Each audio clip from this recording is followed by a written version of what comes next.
ወያኔን እንግዲህ ፍለፊት አስታጥቆ ወልቃይት አፋፍ ላይ ከቆመው ጦር አንዱ የአርሚ 7 ነው አይደል? ያ አፋፍ ላይ የቆመ ጦር አለ በአደባባይ ማለት ነው። የኢትዮጵያ ጠላት እንደሆነ አውጇል። ይሄ በአደባባይ ጠላትነት ያወጀ አንተን ቡድን ማለት ነው ወደ ኢትዮጵያ መጥቶ ደግሞ ሌላ የፖለቲካ ትርፍ ለማትረፍ መሞከሩ ትንሽ ግራ የሚያጋባ ነገር ነው። ልክ የሰሜን ኮሪያው ፕሬዝዳንት ደቡብ ኮሪያ መጥቼ እንወያይ እንደማለት ነው። ህወሓትና ፌደራል መንግስቱ መካከል ፌደራል መንግስት እንዳለ ባለው አቅም ሁሉ ህወሓትን ሊያስገድዳት ከበባ ፈጽሟል። ጦሩ ሁሉ ወደ ሰሜን ሄዷል። በዚህ ሁኔታ ውስጥ ሆኖ አልቡራ ኢትዮጵያ መምጣቱ ምንድነው ያለው መልእክት? ጦርነቱ ማይቀር ነው የሚለው የመረጃ ምንጮች እያወጡት ያለው ነገር በጣም ኢሚነንት የሆነ እጅግ አደገኛ የሆነ አደጋ ፊት ለፊታችን ላይ እንደተደቀነ ያሳያል ማለት ነው። አሁን ባለው ሁኔታ ሪስኪውን ምሳሌ ጦር አውሮፕላን ስታመጣ ሊመታም ይችላል አይደል? ይመታል። ይህን ሪስኪ ወስዶ የሚመጡ ኃይሎች አሉ ወይ? ለህወሓትም ቢሆን ደግሞ ያን ጭንቁ ስለሆነ ነው። ስለአንድሬ 60 ነው አሉ ካው ያኔ አሁን 180 ስለሆነ እዛው ኤርትራ አራግፈ በኤርትራ በመኪና በኩል ማምጣት እየተቻለ የሪስኪ ወስዳል ወይ?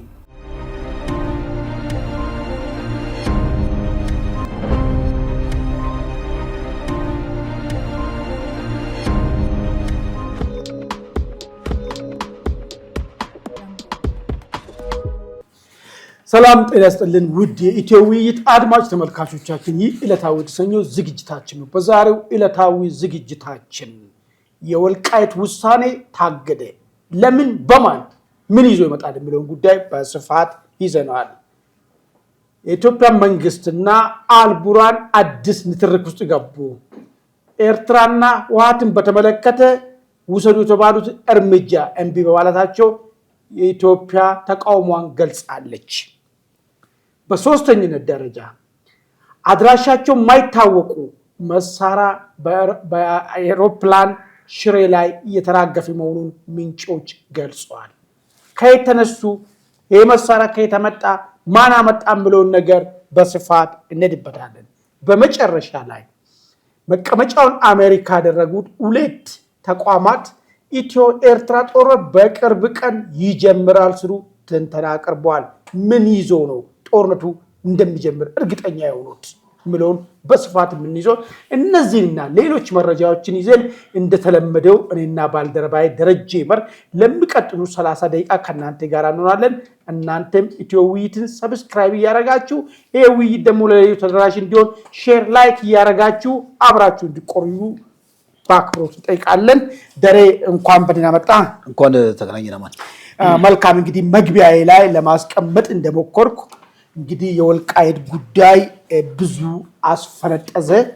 ማስፈንጠዝ ብቻም አይደለም፣ የተለያየ ቡድን የተለያየ አቋም ያዘበት ወደ ትግራይ አካባቢ ያሉት የህወሓት ሰዎች ይሄ በፍጹም ልንቀበለው የምንችል አይደለም፣ ህገ መንግስታዊ ጥሰት ነው ሲሉ በፍጹም ወልቃይት ላይ ከትግራይ ተነጥሎ ወልቃይት ራያ ጠለምት ላይ ከትግራይ በተነጠለ ሁኔታ ምርጫ ይካሄድ ተብሎ ፌዴሬሽን ምክር ቤት መወሰኑን ተቃውሞታል።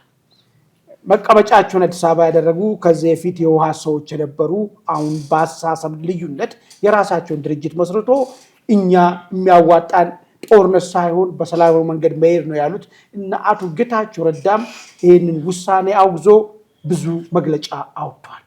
ከዛም አልፎ ቀደም የነበሩት እንደነ አረና ትግራይ የሚባሉ ፓርቲዎች ሁሉ ይህን ውሳኔ አንቀበልም፣ የትግራይ ግዛት ተቆርጦ መሰረት አንቀበልም በሚል ነገር እንግዲህ ተቃውሟቸውን ሲያወጡ እንደነበር የሚታወስ ነው።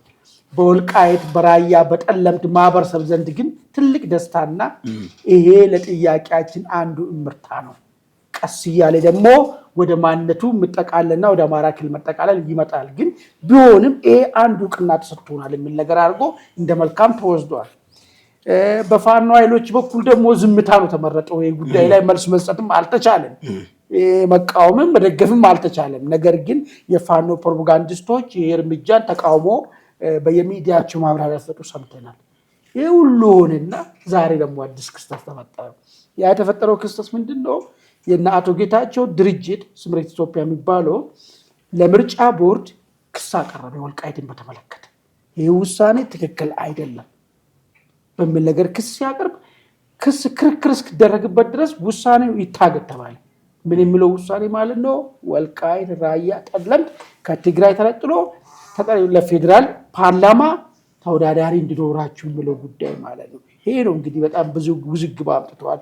እንዳው ይሄ ጉዳይ ምንድን ነው? ፌዴሬሽን ምክር ቤት ወስኗል። እርግጥ ነው ፍርድ ቤት መሄድ ይቻላል። አሁን ጉዳዩ ምንድን ነው እንግዲህ ማለት ነው?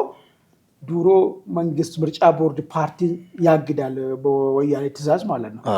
ፍርድ ቤት ትሄዳለህ። ፍርድ ቤትም ስትሄድ ደግሞ ፍርድ ቤቱም ያው በስልክ የሚሰራ ፍርድ ቤት ስለሆነ ያኑ መልስ ነው እዛ ጋር የምታገኘው። ወይ አሁን ገለልተኛው ነው ፍርድ ቤት ዳኝነት ይሰጣል። ምንድን ነው እስቲ የምሰማ ምንድን ታየ? እስቲ አመሰግናለሁ አማን።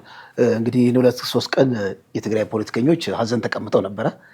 በጣም የሚገርምህ ሁሉም የትግራይ ፖለቲከኛ አንድ የሚያደርግ ነገር ነው በወልቃይት ጉዳይ ማለት በኃይል ተነጥቆ በግፍ እዛ መሬት ላይ ያለውን ህዝብ ማለት ነው ማፈናቀል፣ ማቆርቆዝ፣ ትግራይ ሉዓላዊ ግዛት የሚሉት በእነሱ ትምህርት ጥቅስ ውስጥ የሚገባ ማለት ነው የትግራይ ሉዓላዊ ግዛት በሚሉት በዛ ማዕቀፍ ውስጥ ወልቃይትና ራያን ሁሌ ተጨቋኝ የማድረግ ስራን የትኛውም የፖለቲካ ኃይል የትግራይ ፖለቲካ ኃይል እንደሚደግፍ የተገነዘብኩት። ባህር ማዶ የተቀመጡት በላቸው፣ የፖለቲካ ፓርቲ በላቸው፣ በሲቪል ሙቭመንት የሚታወቁ ሰዎች በላቸው፣ ግለሰቦች በላቸው፣ ተራ ዜጎች በላቸው፣ ሁሉም በአንድነት ይሄን ነገር ሲቃወሙ ተመልክተናል። በጣም በጣም የሚገርም ነው። በአንጻሩ ደግሞ የወልቃይቱ አስተዳዳሪም ሚዲያ ላይ ቀርበው እንግዲህ አሁን ወደ መጨረሻው ድል ተቃርበናል፣ አንጻራዊ የሆነ ቪክትሪ ነው ለእኛ፣ መጨረሻ ላይ የማንነት አጠቃላይ ጥያቄያችን እሱ እልባት ያገኛል ብለው አስቀምጠዋል ማለት ነው። ይሄ በሚሰማበት ጊዜ እንግዲህ የፍርድ ቤቱ ውሳኔ መጥቷል። እንደዚህ አይነት አሰራሮች መኖሩ አሪፍ ነው፣ ቆንጆ ነው ለኔ። ምክንያቱም አንደኛ ህገ መንግስታዊ አሰራር መኖሩ ፍርድ ቤቶች የራሳቸው ስልጣን እንዳላቸው ማሳያም ሊሆን ይችላል። ነገር ግን ይሄ ጉዳይ ያው ይግባኝ ይባላል። ይግባኝ ተብሎ ክርክር ይኖራል። ከዛ መጨረሻ ላይ እኮ አንዳንዴ ኤክስትራ ኮንስቲቱሽናል የሆኑ ጉዳዮችን እንዴት ነው የምንፈታው? የዛ ጊዜ ምርጫ ሲካሄድ ትዝ ካለ የኮቪድ ጊዜ ማለት ነው። የኮቪድ ጊዜ እኮ በህገ መንግስቱም ብትሄድ ፍርድ ቤትም ሄደ ብከስ የሚሆን ነገር አልነበረም እና ከህግ ማዕቀፍ ወይም ደግሞ ከህገ መንግስቱ ማዕቀፍ ውጭ የሆኑ ጉዳዮች እንዴት እልባት ያገኛሉ የሚለው በራሱ የሚታይ ነገር ነው። አሁን ይሄ ኦድ የሆነ ነገር ነው፣ ኤክስትራኦርዲናሪ የሆነ ነገር ነው ሀፕን ያደረገው ወልቃይትና ራያን በተመለከተ ህገ መንግስቱ ማዕቀፍ ውጭ የሆነ ነገር ነው። ስለዚህ ከህገ መንግስቱ ማዕቀፍ ውጭ የሆኑ ነገሮች ደግሞ በህገ መንግስቱ ማዕቀፍ ውጭ በሆነ መልኩ ነው ሊፈቱ የሚችሉት የሚል አካሄድ አለ። አንድ አሰራር አለ። ለምሳሌ ፍርድ ቤት ሄደ፣ ከዛ ይግባኝ ትላለህ፣ ሰበር ድረስ ሄደ፣ መጨረሻ ላይ የህገ መንግስት ጉባኤ የሚባል አለ። ህገ መንግስትን አርቲክሎችን አጣቅሶ ፍርድ የሚሰጥ ማለት ነው። ወደዛ ራሱ ተኪዶ ጉዳዩን ልባት ሁሉ የሚያገኝበት ሁኔታ ዝግ አይደለም ነው። ለጊዜው እንግዲህ የትግራይ ፖለቲከኞችን እንደው ልክ እንደ ማጽናኛ ሊሆን ይችላል። ነገር ግን ካሁን በኋላ እውነት ለመናገር ያው ኮሎኔል ደመቀም ተናግረዋል።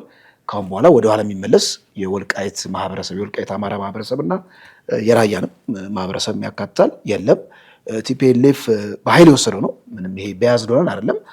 ሂስቶሪካል ግራውንድን ተመልክተህ ተጨባጭ ሁኔታውን ተመልክተህ በስፈትሽ ማለት ነው በኃይል የተወሰደ መሬት ነው። የገረመኝ ይገርማል። አንዳንድ የትግራይ ፖለቲከኞችን ሞኒተር አድርጌ ነበረ። 2/3 የትግራይ መሬት እኮ ካሁን በኋላ የለም ትግራይ ክልል ምን ልትሆን ነው የሚል ሀዘን ሲያሰሙ አስተውያለሁ። እንዴ የሰው መሬት ነጥቀ የሰው እንትን ወስደ ኢቭን እንኳን መሬት እኮ ነጥቀው ራሱ ፍትሃዊ የሆነ አስተዳደር እንኳን ቢዘረጉበት እንኳን የተሻለ ነበር። የወልቃይት ማህበረሰብ ላይ በጣም ዘር ፍጅት ኢትኒክ ክሊንሲንግ ፈጽመው ከዛ በኋላ ደግሞ አሁንም ደግሞ የግድ የሌባ አይነ ደረቅ እንደሚባለው ወልቃይትን የግድ ራያን የግድ ወስዳለሁ የሚል ነገር የሚያስኬድ ነገር አይደለም። አሁን እንግዲህ ያው የብሔር ኃይሎች ራሱ ነፍጥ አንግበው ጉዳያችን በነፍጥ ነው ተገብረው የሚሉት ነገር አለ በየቦታው ማለት ነው። አማራ ክልልም አለ፣ ኦሮሚያ ክልልም አለ እና ቲፒኤልኤፍ በበፊቱ የፖለቲካ ሂሳብ ካሁን በኋላ ቪክቶሪየስ የሚሆንበት ሁኔታ የለም። እኔ የፌዴራል መንግስቱ እያደረገ ያለው ነገር ፍትሃዊ ነው። እንግዲህ ጥሩ። አሁን እዚህ ጋር ምንድን ነው ይሄ በጣም ሴንሲቲቭ የሆነ ጉዳይ ስለሆነ ዳኝነቱ ገለልተኝነቱ ጥያቄ ነው። አሁን እዚህ ጋር ያነሳው ነገር ማለት ለምንድን ነው በፖለቲካ ብቻ አይደለም ማለት መንግስት ቅድም ለዛ ነው ጠቀስ ያረኩል ምርጫ ቦርድ ያግዳል። እሱን ይዜ ወደ ፍርድ ቤት ስትሄድ ያው መንግስት ስለሆነ የመጀመሪያ ተቋም የሚባል ነገር ስለሌለ ማለት ነው የራሱን ውሳኔ ያው የመንግስቱ ውሳኔ እዛ ፍርድ ቤት ይዘን ታገኘዋለህ የሚለው በፊት የነበረው ነገር ማለት ነው። አሁን እሺ የመንግስትን ውሳኔ ተቃውሞ ወደ ፍርድ ቤት ስትሄድ ዳኝነቱ እንዴት ያስተናግዳል? አንደኛው የመንግስት ኢንተርፌራንስ አለ ወይስ የለም ብለን ነገር የምንፈተንበት ሰዓት ነው የሚሆነው። አንድ እሱ። ሁለተኛ የዳኞች ራሱ ገለልተኝነት። ለምን ይሄ ጉዳይ በጣም ሴንሲቲቭ ነው። ግን የግለሰብ ጉዳይ አለ የሀገራዊ ጉዳይ ስለሆነ እነሱም በጣም ይፈራሉ ማለት እዚህ ውሳኔ ላይ በያዝድ መሆን በጣም ከባድ ነው። ለምሳሌ ሀገራዊ አጀንዳ ነው የግለሰብ አጀንዳ ነው። አዎ እሱም በደንብ የምትፈተንበት ሰዓት ነው የሚሆነው። ከዛ ውጪ ግን ምርጫ ግንቦት ላይ ነው የሚደረገው 23 ነው መሰለኛ። ግንቦት። አሁን እንግዲህ ክሱ አሁን ከጀመረ ክሱ ደግሞ እስከ ህገ መንግስት ትርጉም ሊሄድ ይችላል እስከ መጨረሻ ድረስ። ስለዚህ ምናልባት በቀጠሮ መንዛዛት ይህ ጉዳይ በህግ ላይ ቆይቶ እነዚህ ሰዎች የራሳቸው ተወካይ የማይመርጡበት ሁኔታ እንዳይፈጠርም ጭምር ጥንቃቄ ያስፈልጋል። ለምን አንድ የተጀመረው በታችኛው ፍርድ ቤት ላይ የተጀመረው ቢፈረድ እንኳን ይግባኝ የሚባል ነገር አለ። ከዛ ይኬዳል እስከ ሰበር ይሄዳል። ከዛ ትርጉም ይሰጥልን የሚል ጉዳይ ሊኬድ ይችላል። አሁን የጊዜ ሁኔታውን ስታየውና በፍጥነት ካልሄደ የዳኝነቱ ጉዳይ ምርጫን ሊያሳልፍ የሚችልበት ሁኔታ ሊፈጠር ይችላል ምን ነገርና ታሳቢ መደረግ መቻል አለበት። አንደኛው ነገር ማለት ነው። የሆነ ሆኖ ቅድም አንተ ያነሳው ነገር አለ። እኔ እኮ ጎበዝ ቢሆኑ በዛም ያለ በዚህም አንድ ከዚህ በኋላ በጉልበት የሚሆንበት ዘመን አክትሟል። አንድ ማህበረሰብ አይደለውም እያለ ነህ ብለህ የምታቆይበት ዘመን ያከትም ይመስለኛል። የትም ቦታ ቢሆን ማለት ነው። ከዚህ በኋላ ማንም በማንም ትከሻ ላይ መውጣት የሚችልበት እውነታ ውስጥ አይደለችም ኢትዮጵያ ያለችው ማለት ነው። ይህን ተገንዝቦ እንዳው ተፈናቃዮችን መልሶ አሁን እኮ የተባለው ራሳችሁን ምረጡ ነው ተባለው እንጂ ተወካይ ኑራችሁ ተባለው እንጂ ወደዚህ ተጠቃለል የሚባል ውሳኔ እኮ አለ በተሰጠው እኮ ተወካይ ኑራችሁ ሚኒመም ተወካያቸው መርጦ ከዛ በኋላ እንዴት ኑን ብሎ ወደሚለው ነገር ብታሰብ መልካም ይመስለኛል። ግን ፖለቲከኛው ቀደም እንዳለው አንዱ ይሄ ቦታዎች ይሄ ብሔር ፖለቲካ እስካለ ድረስ ትልቁ መሬቱ ብሔር አለው። መሬቱ ብሔር ስላለው ያን ቦታ አጣ ማለት እያነስክ ስለምትሄድ ባነስክ ቁጥር ደግሞ ሚና እያነሰ ስለሚሄድ የግድ አገበስብሰ ከጎረቤትም ጨምሬ ብትይዝ ተጽዕኖ ፈጣሪነት ስለሚጨምርልህ ነው። ስለዚህ እኔ እንዳው ሁሉ ነገር እኮ መማር ለሚችል ዜጎች እኮ ብንኖር እኮ ይሄ ፖለቲካችንን ካልተቃና ፖለቲካችን ከብሔር ካልተለየ በስተቀር ምንም ጣፋንታችን አደጋ እንደሆነ ነው የሚያሳየው ነገር። የብሔር ፖለቲካ እንደው አምርረው መታገል የነበረባቸው ለመናገር እንደዚህ አነስ ያለ ቁጥር ያላቸው ማህበረሰቦች ነበር መሆን የነበረባቸው። እንደውም ትልልቆቹ የአማራና የኦሮሞ ብሔረሰቦች በብሔር ፖለቲካ ነው ተጠቃሚ የሚሆኑት። ምክንያቱም እነሱ ማጆሪቲ ስለሆኑ ማጆሪቲው ሌላውን እንደፈለገ ማስገበር የሚችልበት የፖለቲካ ስራ መፍጠር ይችላል። በጣም አምባገነን ከሆነ ማለት ነው። እና የብሔር ፖለቲካ እንደዚህ ዋጋ እንደሚያስከፍል እያወቁ ህወሓት ኢህአዴግ ይህን የብሔር ፖለቲካ ተክሎ ስቲል አሁን ለጄኔሬሽን የሚተርፍ ስራ መስራቱ በጣም አስተዛዛቢ ነው። መልካም እንግዲህ ውድ አድማጭ ተመልካቾቻችን የወልቃይት ጉዳይ መታገዱ ምንድን ነው የሚያመጣው? በፍርድ ቤት መታየቱ ራሱ ደግሞ ምን ያህል የፍርድ ሂደቱ ምን ያህል ታማኝ ይሆናል ተብሎ ይጠበቃል? የታሰበ ውጤት ያመጣል ወይስ አያመጣም የሚለው ጉዳይ ላይ የየራሳችሁን ሀሳብ እንድትሰጡ እየጠየቅን ወደሚቀጥለው አጀንዳ እንግዲህ የሚቀጥለው አጀንዳ ጠቅላይ ሚኒስትር ዶክተር አብይ አህመድ ከዚህ በፊት ልዩ መልእክተኞችን ወደ ፖርት ሱዳን ልኮ ነበር። የምታስታውስ ከሆነ ወደ አልቡራን ወደሚቀጣጠረው መቀመጫ ወደ ሆነች ፖርት ሱዳን። አሁን ያኔ የሄዱት አቶ ጌታቸውና አቶ ሬድዋን ናቸው።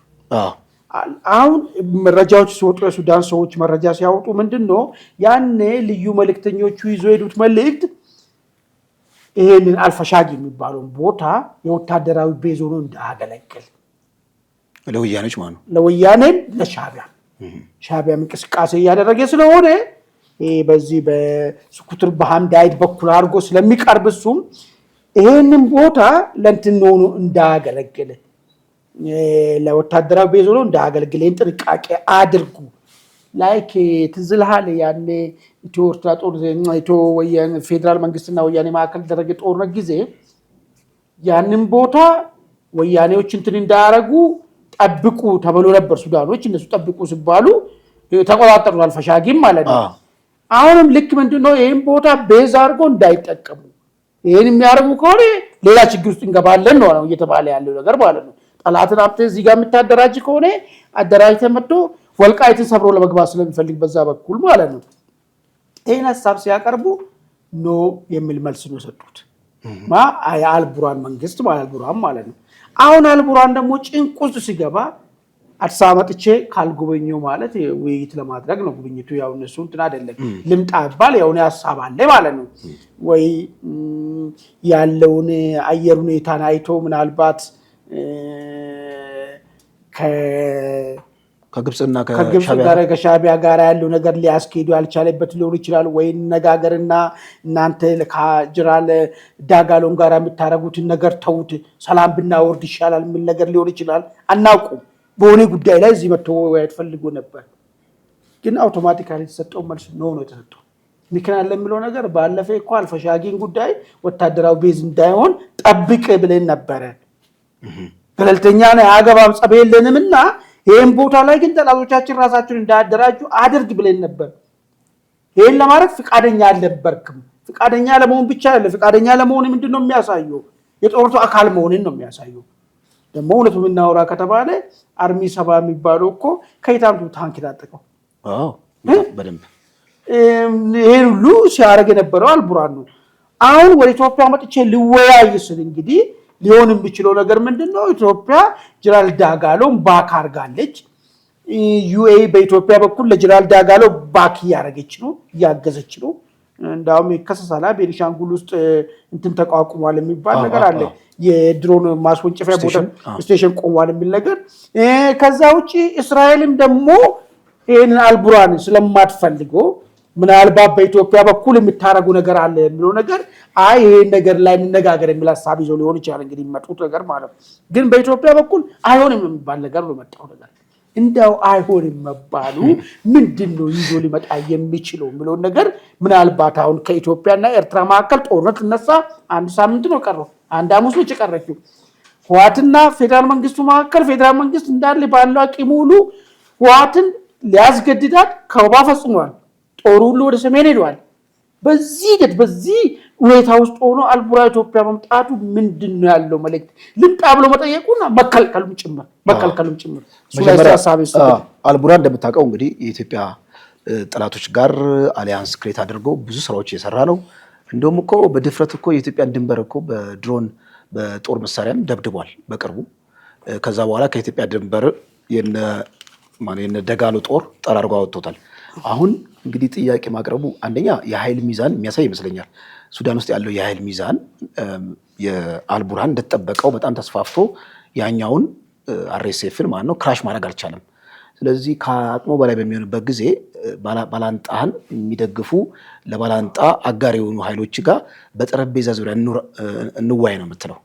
አሸናፊ ብትሆን እንደዚህ አትልም። አሸናፊ ከሆንክ ችግር የለውም። ከዛ በኋላ የአሸናፊነትን አጠቃላይ አዋጅ ታውጃለህ ማለት ነው። አሁን ግን ያለው እንግዲህ እዛ ያለው ትግል በጣም እየከበደውና ህልውናውን እየተፈታተነው ስለሆነ ምናልባት ኢትዮጵያ ጋር በንግግርና በድርድር ልፍታው የሚል መላመት ይመስለኛል። አንድ ሁለተኛ ኢትዮጵያ መከለከሏ ምንድን ነው እንግዲህ በአርኤስኤፍ ወገን ያለው አጠቃላይ ከዚህ ጋር መፋለሙ ከአልቡርሃን ጋር ሲነጻጸር በጣም ጠንክሮ የሚሄዱ ኢትዮጵያ ለምታስበው የፖለቲካ ትርፍ አዋጭ ሆኖ አይታ ሊሆን ይችላል። ሁለተኛ ደግሞ ኢትዮጵያ እንደ ቀዋሚም ሊሆን ይችላል። ባለፈው የኢትዮጵያን ድንበር በአየር ደብድቧል። ከዚህ ባሻገር እንደውም ገባ ብሎ የኢትዮጵያ ድንበርም ገባ ብሎ የአየር ጥቃት ፈጽሟል። እና ይሄ እምቢተኝነት ያላትን እንግዲህ ሉዓላዊ ግዛቴን የተቀናቀነ ጥሶ የገባ በመሆኑ ልክ እንደ አማጺና እንደ ህገወጥ ቡድን የመቁጠርና ያንን እንግዲህ እርምጃ የወሰደችው ከዛ አንጻር ሊሆን ይችላል።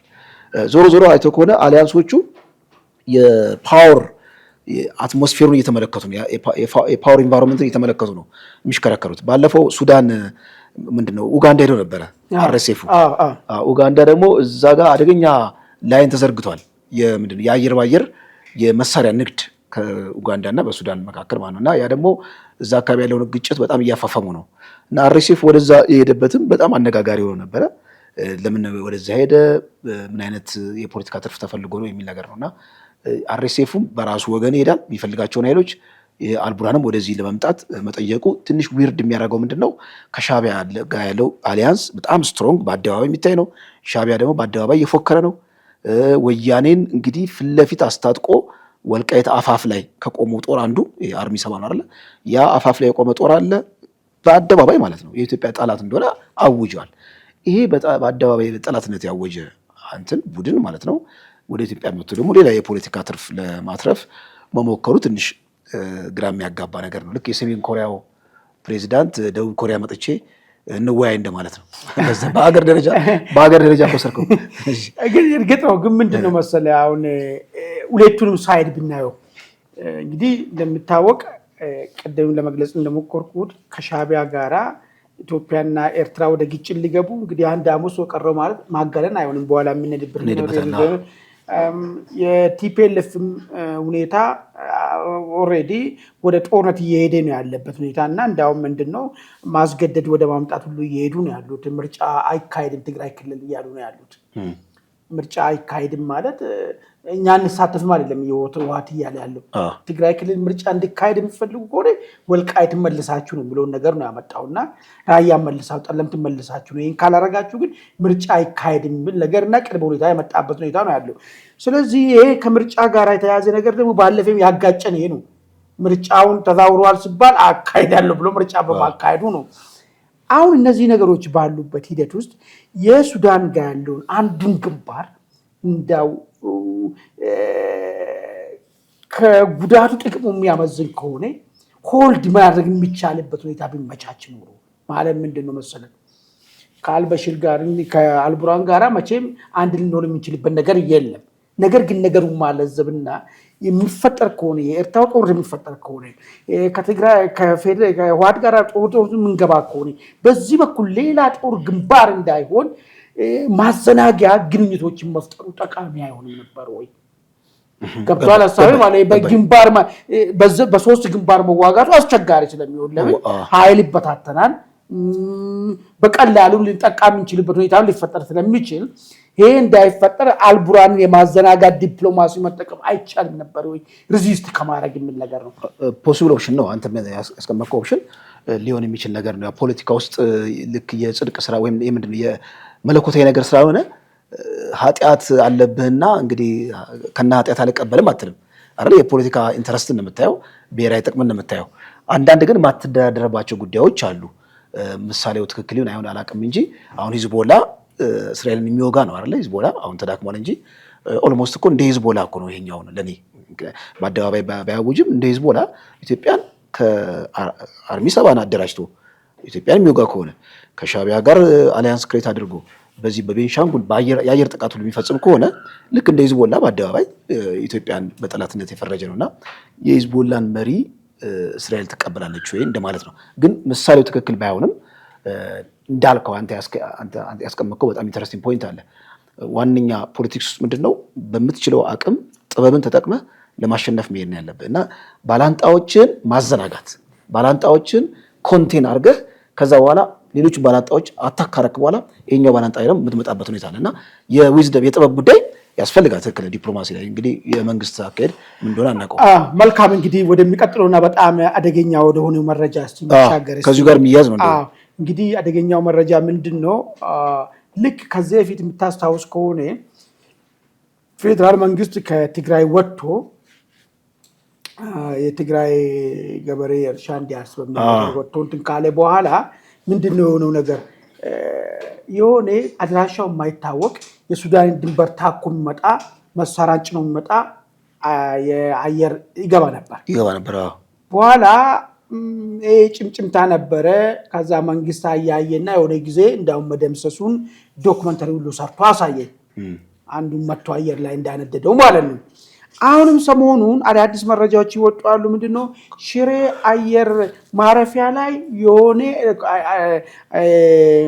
አውሮፕላን ይወርዳል።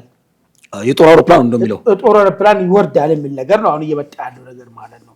ይሄ ጦር አውሮፕላን ከየት ተነሳ፣ እንዴት መጣ፣ ምንድነው የሚለው ነገር ምንም የታወቀ ነገር የለም። እኔ አሁን ይሄን መረጃም ምናልባት በሁለት ከፍዬ ነው ማየት የፈለኩት። አሁን ባለው ሁኔታ ሪስኪውን ምሳሌ ጦር አውሮፕላን ስታመጣ ሊመታም ይችላል አይደል? ይመታል።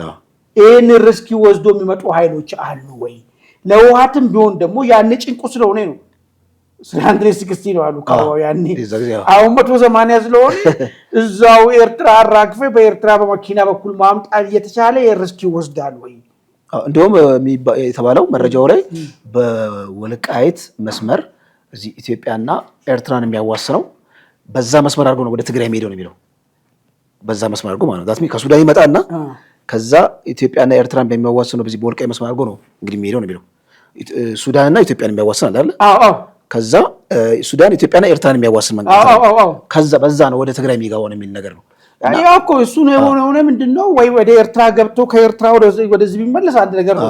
ወደንም ጠላንም የኢትዮጵያን አየር ክልል ጥሷል ማለት እኮ ነው ይሄ ነገር ማለት ነው እኮ።